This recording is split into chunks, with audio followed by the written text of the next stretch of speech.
Olá, boa noite. Você vai ver no Brasil TV. Um temporal causa mortes e destruição no Rio Grande do Sul. Milhares de pessoas são obrigadas a sair de casa.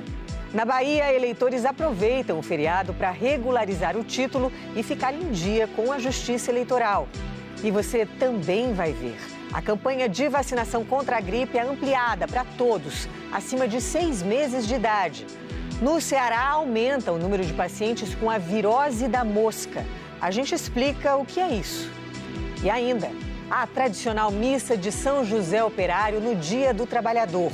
O ponto alto é a bênção das carteiras de trabalho. E a expectativa pelo show de Madonna no Rio. Os bailarinos da cantora estão se divertindo pela cidade. Quarta-feira, 1º de maio, agora no Brasil TV.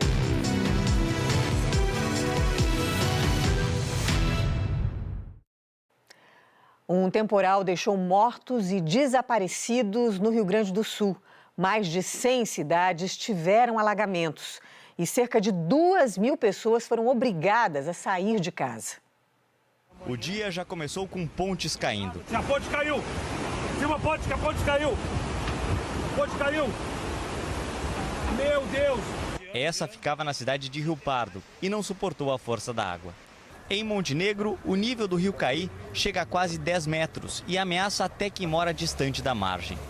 O rio fica a mais ou menos umas 8 quadras aqui desse local, mas durante essa última madrugada subiu tão depressa que pegou de surpresa quem mora aqui no centro da cidade. Os moradores dos prédios agora já não sabem o que fazer, porque a água já cobre as portarias. Com licença, você está tentando ligar para quem? Para minha colega.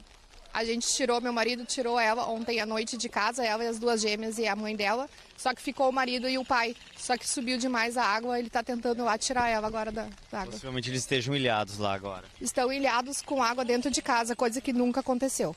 Parentes que conseguiram escapar da cheia procuram ajuda para quem ficou ilhado em casa.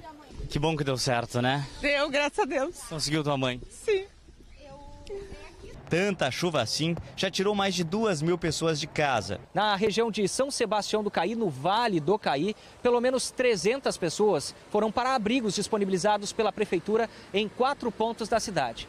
Agora, a gente fala da região do bairro Lajadinho, às margens da RS 122. E por aqui, só dá para chegar em algumas casas utilizando barco. Algumas pessoas, inclusive, foram resgatadas com embarcações. Foi terrível, moço, terrível, assim, ó, é um pânico total. Grande parte dos desaparecidos é da cidade de Roca Salles, que fica na região do Vale do Taquari, castigada pelas chuvas também no ano passado. Estamos com foco total no resgate das pessoas. Então a gente está com equipes dos bombeiros, da Brigada Militar, das Forças Armadas, do Exército especialmente, também em campo, com botes, com equipamentos para buscar acessar essas áreas e buscando ter o apoio aéreo possível dentro das condições operacionais. É muita força aí para a população do Rio Grande do Sul, que vem sofrendo tanto, né, com eventos climáticos extremos. E você vai ver a cobertura completa logo mais no Jornal Nacional. Em Goiás, um incêndio destruiu o galpão de uma indústria de reciclagem de pneus no município de Senador Canedo. O fogo começou às 8 da noite de ontem, quando já não havia trabalhador na fábrica. Por isso, ninguém ficou ferido. Hoje, no começo da tarde, bombeiros ainda combatiam focos de incêndio. Eles disseram que os pneus, que são altamente inflamáveis, estavam estocados em pilhas de até 8 metros de altura. A companhia de saneamento ajudou, fornecendo caminhões com água. A perícia analisa as causas do incêndio. E em Belo Horizonte, a polícia prendeu um homem acusado de aplicar o golpe do falso sequestro. As investigações apontam que ele fez pelo menos 14 vítimas. Esse suspeito que foi preso é um homem de 27 anos e, segundo a polícia, ele não agia sozinho. O criminoso, segundo a polícia, é esse homem que aparece utilizando essas bolsas, né, que são utilizadas por entregadores de comida. Segundo a polícia, ele só usava essa bolsa para poder disfarçar. Essas investigações começaram em julho do ano passado, em novembro foi aberto esse inquérito e agora a polícia conseguiu prender esse suspeito. As investigações apontaram que pelo menos mais 2 pessoas praticavam esse crime junto com ele. Como que esse crime acontecia? Um criminoso ligava para uma dessas vítimas, para o telefone fixo da casa, convencia essa vítima, amedrontava essa vítima de que algum parente dela estava sob o domínio. Ele escolhia sempre, principalmente, pessoas idosas e que ele acreditava, que eles acreditavam que tinham algum valor dentro de casa, em dinheiro ou então algum tipo de joia. Depois disso, essa pessoa convencia esse idoso, então, a colocar esse dinheiro e essas joias em algum local próximo ali à residência e alguém passava lá para poder buscar. De início, a polícia disse que esse homem ele negou o crime, mas depois, com as provas que foram apresentadas, ele confessou. A polícia disse que a investigação agora continua para prender essas outras 2 pessoas que, segundo a polícia, fazem parte também dessa quadrilha e para averiguar se mais pessoas estão envolvidas nesse esquema criminoso. A Polícia Civil ressaltou que esse tipo de crime é antigo e, mesmo assim, muita gente ainda cai na conversa dos bandidos. A orientação é a seguinte: sempre que alguém ligar falando que um parente foi sequestrado, a pessoa deve manter a calma e tentar falar com esse parente. Se não conseguir, o correto é avisar a polícia. Nunca conversar com os criminosos e nem fazer qualquer tipo de pagamento. E o prazo para regularizar o título de eleitor está acabando. Na Bahia, muita gente aproveitou o feriado para resolver essa pendência. Quase 200 zonas eleitorais funcionaram hoje em todo o estado. A Bahia tem mais de 1,5 milhão de títulos cancelados. Isso acontece quando a pessoa deixa de comparecer a 3 votações seguidas. E um detalhe: cada turno vale como uma eleição. O prazo para regularizar o título de eleitor termina no dia 8 de maio. No Distrito Federal, passageiros se queixam de longos atrasos nos horários dos ônibus. Muitos recorrem a aplicativos para monitorar a localização do transporte, mas nem sempre eles funcionam. A Nicole mora em Planaltina e trabalha no Plano. Ela acompanha pelo aplicativo Movit a previsão de chegada do ônibus. Ele dá os minutos que seu ônibus vai passar. Mas o aplicativo funciona bem? Não, tem vezes que não funciona. Acaba que tem momentos que ele fala que vai passar e o ônibus acaba não passando. Só este ano, a ouvidoria do GDF já recebeu 2.081 reclamações sobre descumprimento da tabela de ônibus, um aumento de 18% em relação ao mesmo período do ano passado, quando foram registradas 1.759 reclamações. O Arley dá um exemplo. Na última quinta-feira, o ônibus da Pioneira, que ele pega na rodoviária do Plano, atrasou 40 minutos. Esse ônibus deveria sair às 18h30 e ele foi sair de lá às 19h10. Quando a gente foi perguntar ao fiscal que fica lá auxiliando, ele disse que o ônibus não tinha saído até então por falta de cobrador. E às vezes, pela falta do ônibus, a gente acaba perdendo algum compromisso com isso.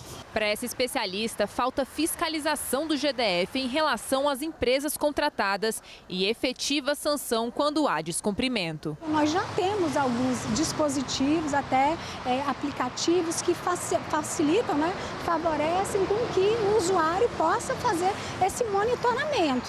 Então basta que funcione, basta que as empresas elas sejam fiscalizadas. Falta respeito, com o passageiro.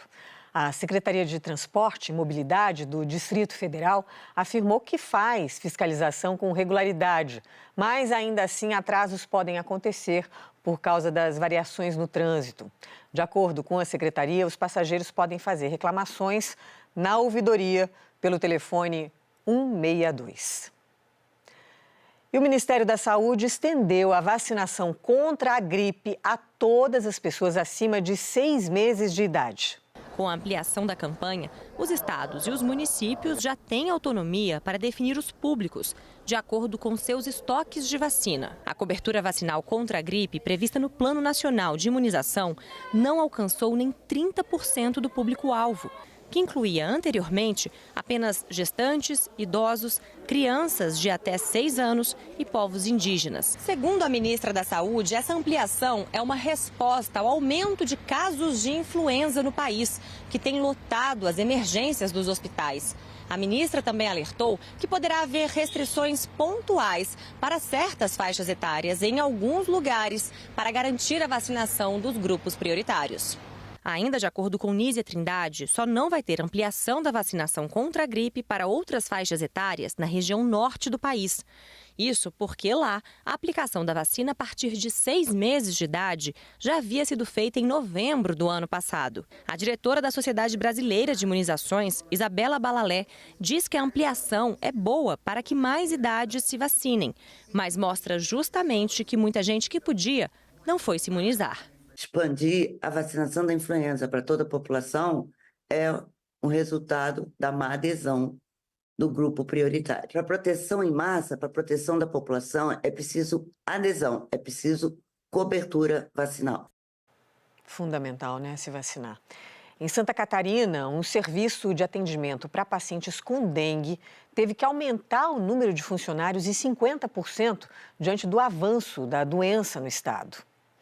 O serviço foi criado há 3 semanas e já atendeu cerca de 10 mil pessoas. A previsão era de 200 pacientes por dia, mas a média tem sido de 600. Esses centros de saúde recebem pessoas com sintomas de dengue e também quem já está com a doença confirmada. Além do reforço na assistência médica, Santa Catarina também intensificou as ações de combate ao mosquito transmissor. O município de Jaraguá do Sul ampliou a operação Bota Fora para coleta de móveis e entulhos deixados nas calçadas. E no Ceará, cresce o número de pessoas com a chamada virose da mosca, um problema de saúde que pode ser evitado com medidas simples no consumo de água e também na manipulação dos alimentos. O Ceará registrou neste ano quase 50 mil casos a mais das doenças diarreicas agudas que 2023. São problemas que atacam o trato gastrointestinal. As autoridades da saúde apontam que as doenças popularmente chamadas de virose da mosca são provocadas por bactérias, vírus e outros parasitas inflamatórios. Geralmente, a transmissão se dá pelo consumo de água, alimentos, contato com objetos e com outras pessoas contaminadas. Atenção com a alimentação, a água e a limpeza. A higiene das mãos, depois de ir ao banheiro, a higiene das mãos antes de manipular qualquer tipo de alimento, cuidado com a água que vai beber, fervida, filtrada, cuidado com os alimentos que a gente come crus, que é onde a gente pode se contaminar. Após uma viagem a Belém para visitar os pais, Diego retornou à Fortaleza com sintomas abdominais intensos, que duraram 20 dias. O empresário teve que ficar hospitalizado por desidratação. Demorei a procurar um médico, com a consequência da virose da mosca, eu acabei desencadeando uma síndrome do intestino irritado. Aí agora eu estou fazendo o tratamento adequado. Ainda falando em saúde, a gente mostra um alerta sobre o perigo da soroterapia.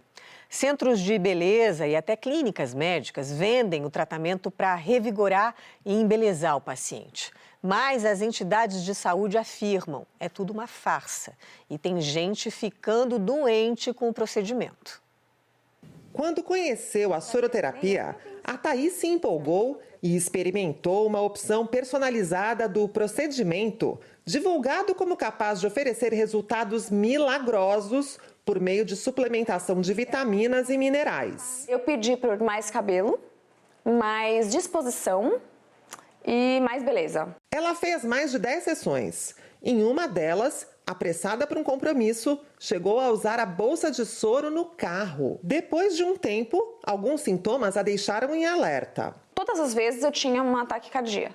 E no dia seguinte, normalmente, era onde vinham os picos de pressão alta. Ninguém estava identificando de onde vinha aquilo. Thaís abandonou as sessões e não teve efeitos colaterais mais graves. Mas esse não foi o caso de Carlos Alexandre, conhecido como Pato Maravilha, deputado estadual do PL em Sergipe. Ele procurou a soroterapia porque se sentia cansado. Foram 5 sessões no total. Aí eu já sentia mesmo fortes dores aqui no estômago, né? Abdômen, na cabeça mesmo, aquela dor insuportável, né?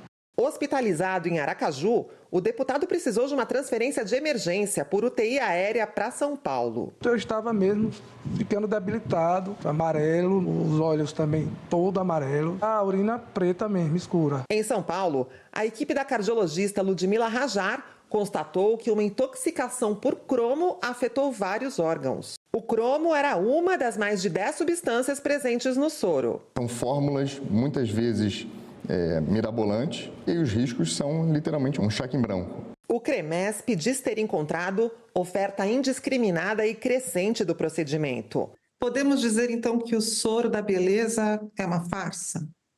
Total. É uma farsa total. Sinto decepcionar quem ainda acredita nisso. Virou moda e isto é preocupante para o Conselho Federal de Medicina. Não existe, então, um soro da beleza? Não existe, não existe. Lamentavelmente, estão vendendo ilusões. Quem costuma fazer as compras para casa já percebeu que o preço do arroz está nas alturas. E quem pensa que a questão climática é o único problema está enganado. Um dos principais motivos é a redução das áreas de plantio para dar lugar ao milho e à soja. O brasileiro não vive sem ele. Um arrozinho com feijão, né? Essa é a comida principal, né? Para mim, a comida sem arroz, para mim, não é comida.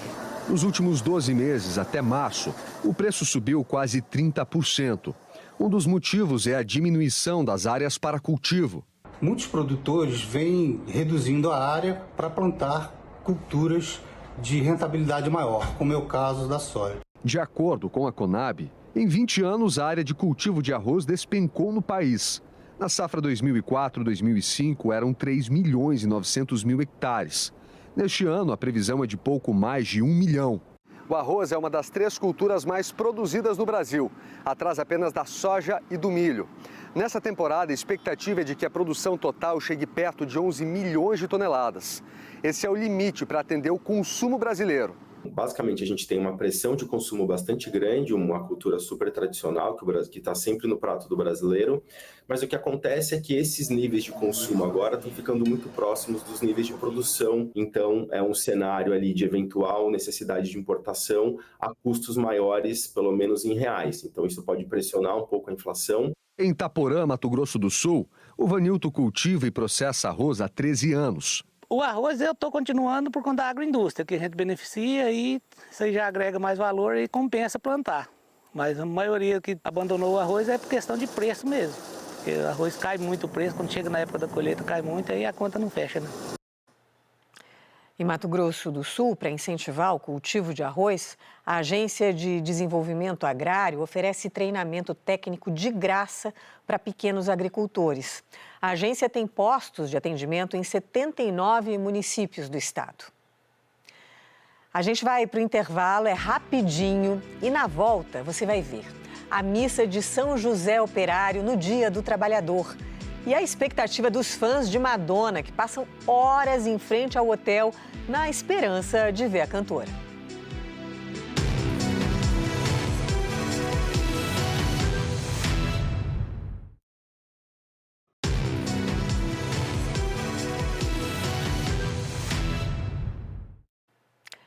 O Dia do Trabalhador reuniu centenas de fiéis na tradicional missa de São José Operário, no município de Contagem, em Minas Gerais. Muita gente levou a carteira de trabalho para receber as bênçãos. A Missa dos Trabalhadores é tradição em Contagem. É realizada há 48 anos na Praça da CEMIG. Dezenas de pessoas participam todos os anos.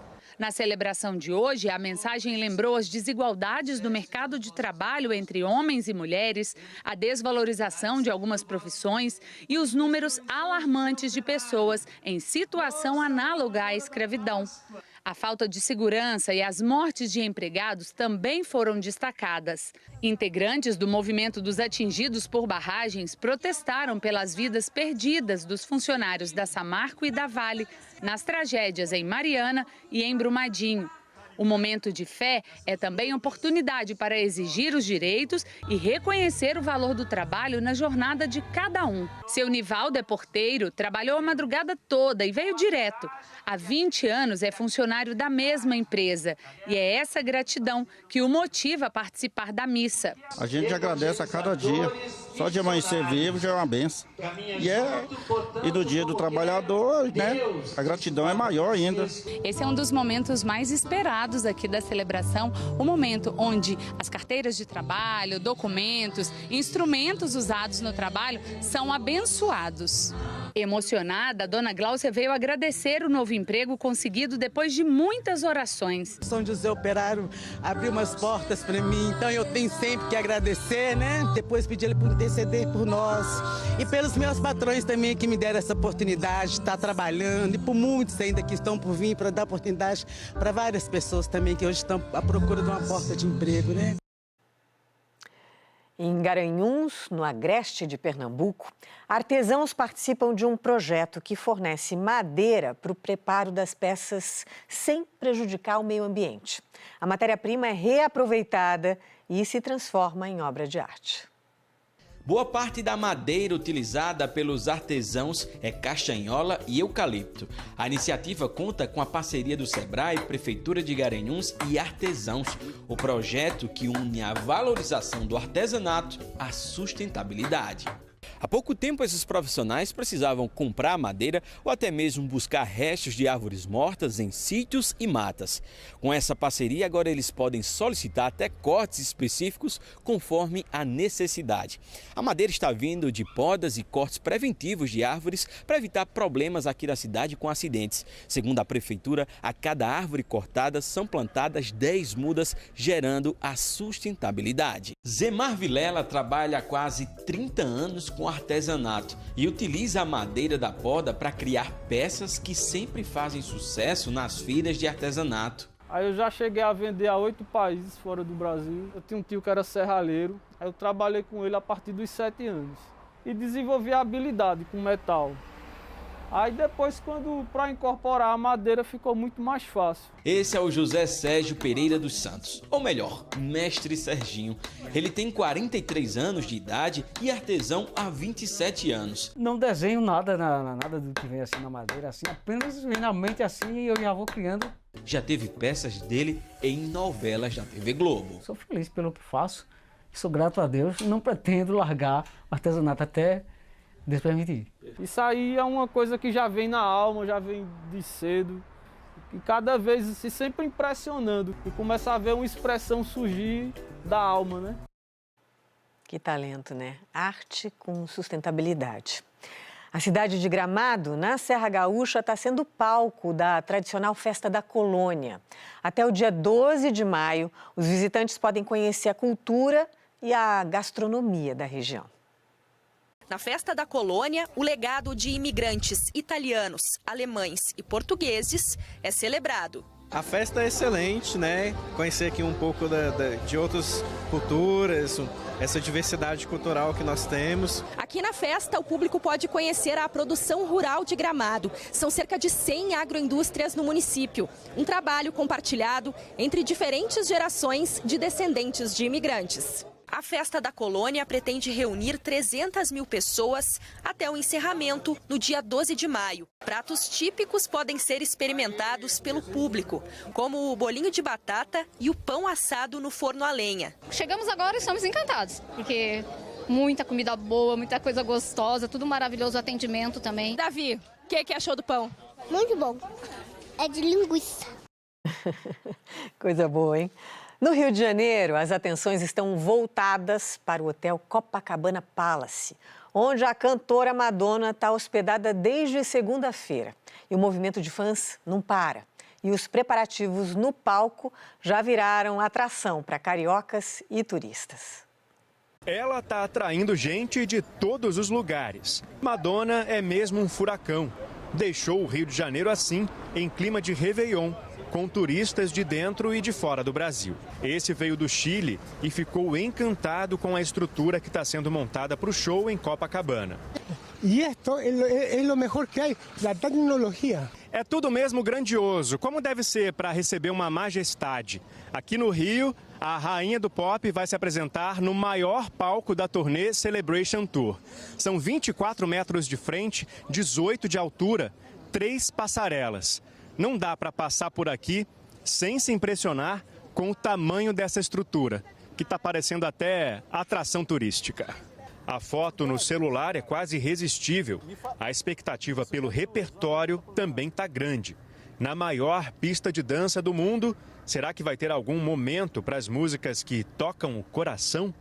O Oswaldo, que veio do Pará, espera que sim. Aí aquele machucado, assim, tipo, aquela música triste, melancólica, que não necessariamente te deixa triste, ela te deixa pensativo e com a certeza de que você fez a coisa certa. A artista visual Rita Weiner é uma paulistana apaixonada pelo Rio e que tem Madonna como inspiração.